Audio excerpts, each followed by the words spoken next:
There has always been an abysmal despair and grief that I have awoken to for most of my life. It is very much known and yet wholly intangible. And so I continue to remain yet another casualty in the epic battle for sovereignty between a harsh ecclesiastical realism and a much gentler romantic mysticism. Yet still everything sinks to the bone, consumed by that insatiable thirst for the sweet, intoxicating wine of the inscrutable. Hope for some lies in certainty, for others in enigma. For this latter kind, the science of fact is untactfully exact.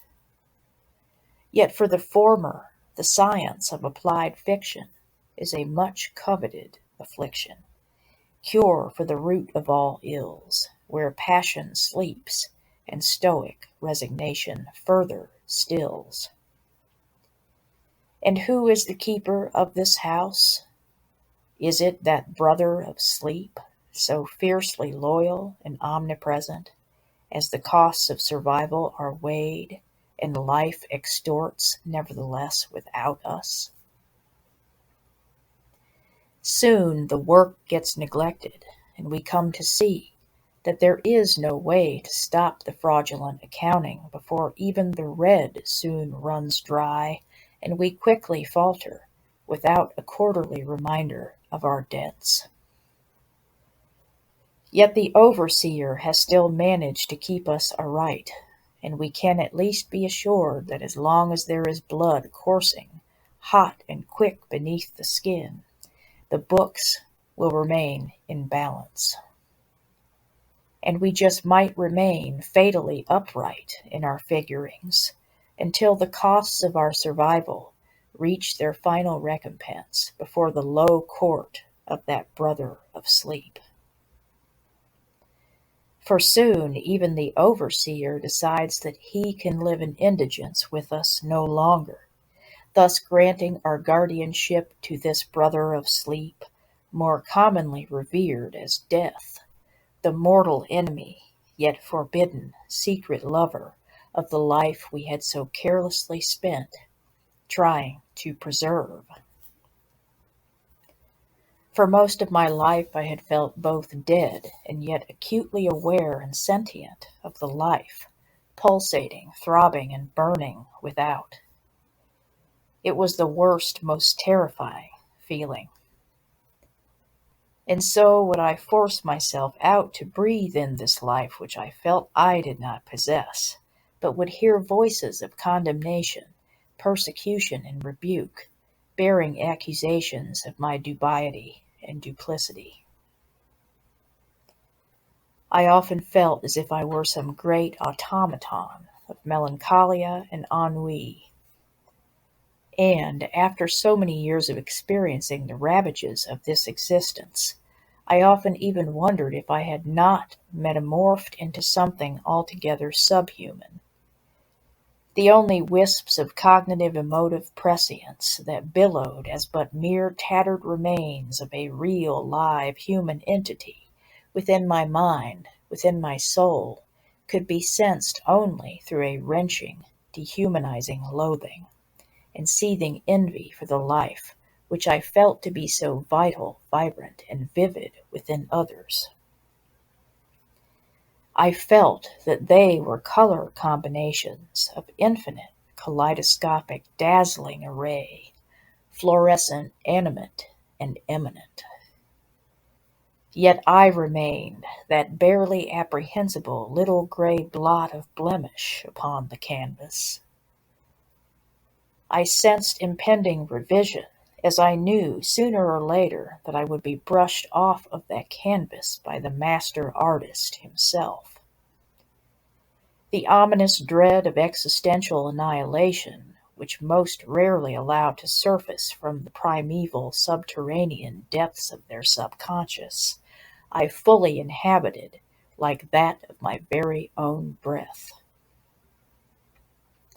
The deep and abiding terror was that I would soon become so faded, jaded, and weary that all self-sight sense would betray the optical nerve of the third eye, and I would be damned not only upon this earth, but thereafter.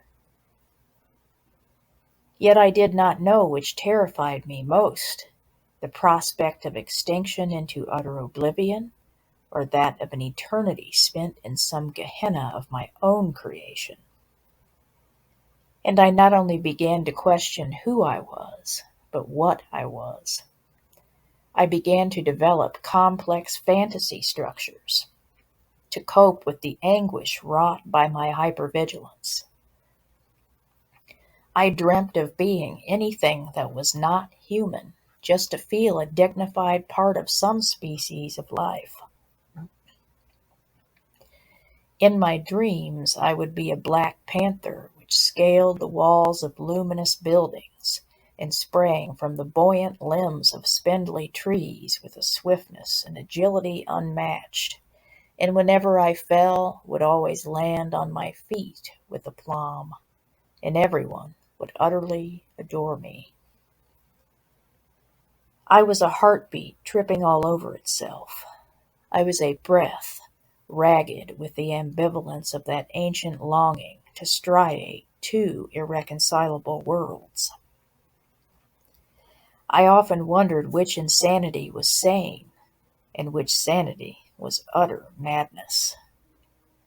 For the true madness housed itself within the need to ask the question at all. For when nature must be forced, inwards or outwards, the boundaries between heaven and hell become so blurred they often merge, are completely indistinguishable from one another.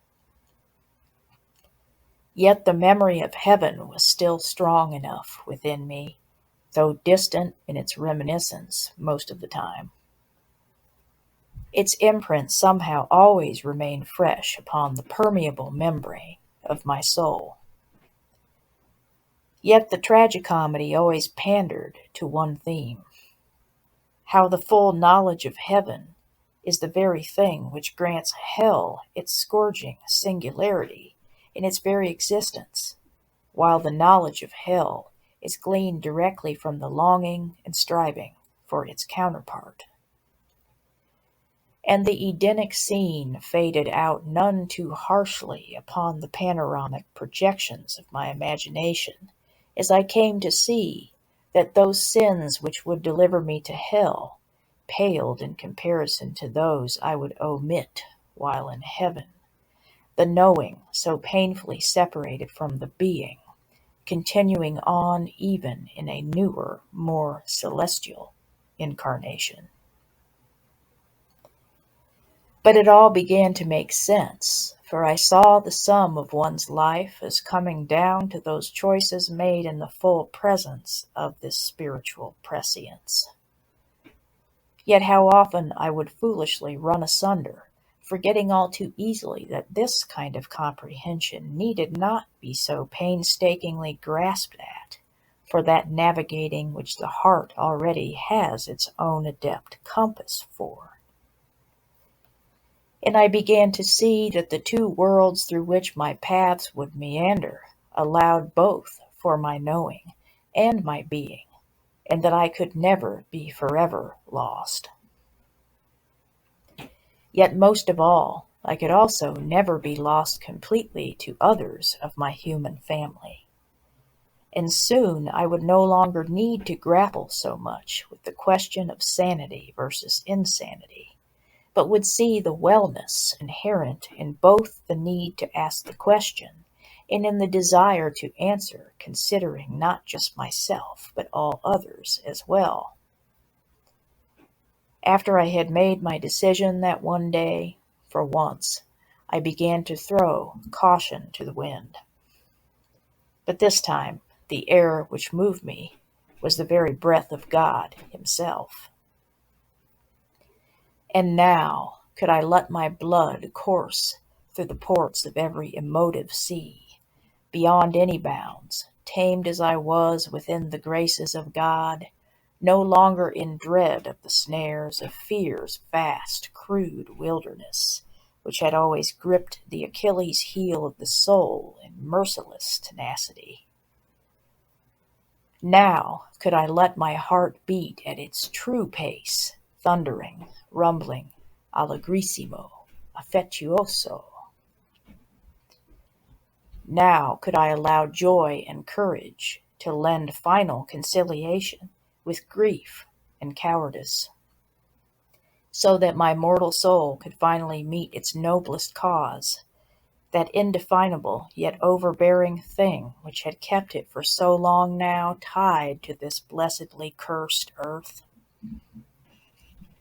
Now could transcendence be seen for what it had truly been all along, pure beingness, right here and right now. Now the inherent wisdom of the primordial mind needed no longer turn to the counsel of the nihilistic Nietzschean platform, spouting the pithy propaganda of contrived self-determinism and stoicism. No longer would my human organism stop the very natural, right, and true processes of life itself, with blind adherence to such countless corrosive ideas, regiments, and schemes. Now would I choose to no longer place such blind faith in the concept of life as a mere conduit for death's ultimate goal. No longer would I exalt mere survival above thrivance. Now would I see only through the corrective lens of truth, and instead view life and its purpose with an unapologetic and majestic simplicity worthy of it. For countless poets, philosophers, priests, and sages throughout time immemorial had sought to answer of life's purpose, presuming it rather incorrectly to be so esoteric, so elusive. But I now knew, and the simplicity of its answer no longer precluded credulity. The meaning of life is to live it with as much truth and humanity as is possible, no more, no less. So what of survival then, and its creaturely cause? Should I live in complete abandonment of the restraints of even this carnal need? But I concluded that it had never been so much about choosing sides, in so much as an exercise in learning how to embrace it all with equanimity and regard. For I had been living under the delusion of survival as life's sole keeper, when in truth it was life's certain, final, and rather debasing asphyxiation. Thus the great paradox shined forth once again. One must die in order that one can live. And how it always seems to come down to this, opposites in constant striving for blissful union. And just as life courted transience, as we thrashed about in jealousy and rage at having been so misled, cheated, betrayed, abandoned, exploited, and neglected, could we now finally glimpse into the dear, sweet face of inevitability, as it gazes back with such calm austerity, and feel within a strange consolation and vindication at last.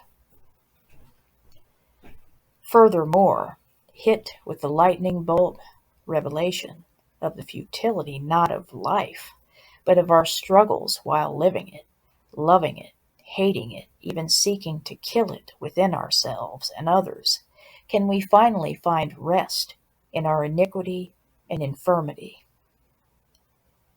Yes, now I had resolve, but it was that born of a much deeper rooted, more authentic humility and wisdom, which I would come to regard as my most indispensable shield and savior in the next days to come especially.